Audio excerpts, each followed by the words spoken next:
right. Hey, Mhm. Jaden. Hi, Asa. I'm Christopher Gallardo with Real Worlder. How you both doing today? Hey, what's up? I'm good, thanks. Pretty damn good.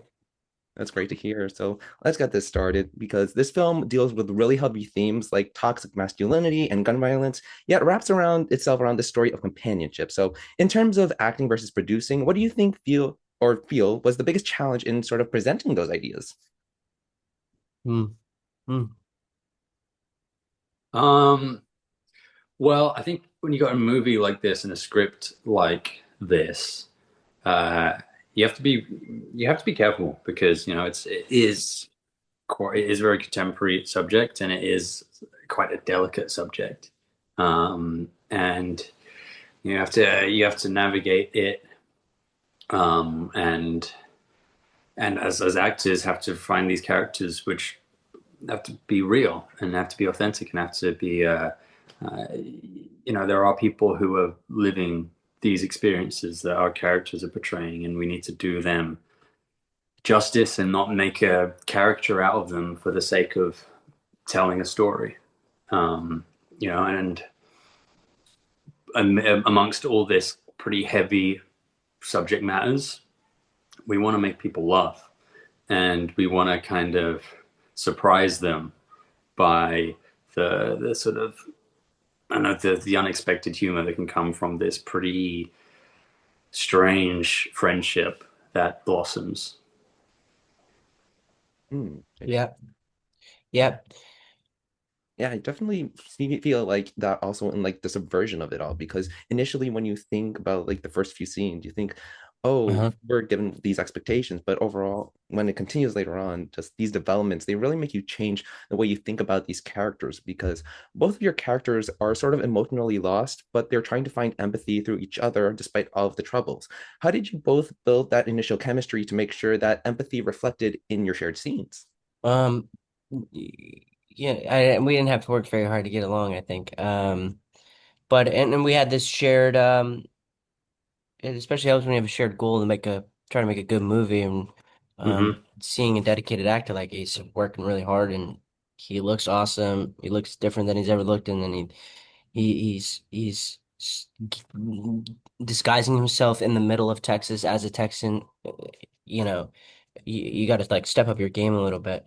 But we were very focused, and I think Balthazar is really focused. It's a friendship movie, but um, the kid's got a mission, and then whereas Solomon's thing is a little bit more personal. Like, well, I don't know why this guy's here, and then sort of trying to keep him around by playing this character for him, trying to entertain him almost, and then I always have this like this eye on Solomon and what's my game plan here? How do I get what I want out of this? Kind of not knowing exactly what it is that I want, but just like certainly not in the hopes of fun. I'm not looking to have a good time. Unfortunately, if he was, then they would have had a good time. Yeah. So, yeah, sweet movie. What about you, Asa? Um, sorry, can you repeat the question one more time? How did you guys build sort of that initial chemistry to bring out the empathy in the scenes you shared? Um, well, Jaden and I had never worked together before. Um, and we had this, I think it was just like a few days of rehearsals before we started shooting. And as Jaden said, I think at the heart of it, we were all bonding over this shared passion to tell this story and tell it in the best way possible. And Oscar and Ricky, who've been writing and directing, were so passionate and had so many ideas and so much energy. It was kind of infectious, and we all kind of really just like grabbed a hold of that. And it was fun. Like when you're making indie movies, you don't have a lot of time to think too much about it, and you kind of just got to run and gun sometimes. And we were in the middle of Texas. Often there are tons of scenes where I'm driving. It's just me and Jaden in the car, and there's another car driving around. And it's kind of unhinged and like borderline like mad. Unsafe. And we get to the end of the day like, what the fuck have we done? And it's a really bonding experience, Mm, and we had a just had a great time making it. mm. I absolutely love that. And I absolutely love how in the press note it talks about your characters being lost boys. And I also consider Asa, one of your other characters, to be another lost boy who finds his home, that being Jacob from Miss Peregrine, because it sort of Mm. feels like both Jacob and Solomon have shared peculiarities about their roles and friendships. But what do you think is the one thing that makes them similar? Um, God, you've like thrown me back 10 years. Hmm. Give me a Dang, sec. No worries. Um, that's a good movie. Yeah. um, Thanks, guys.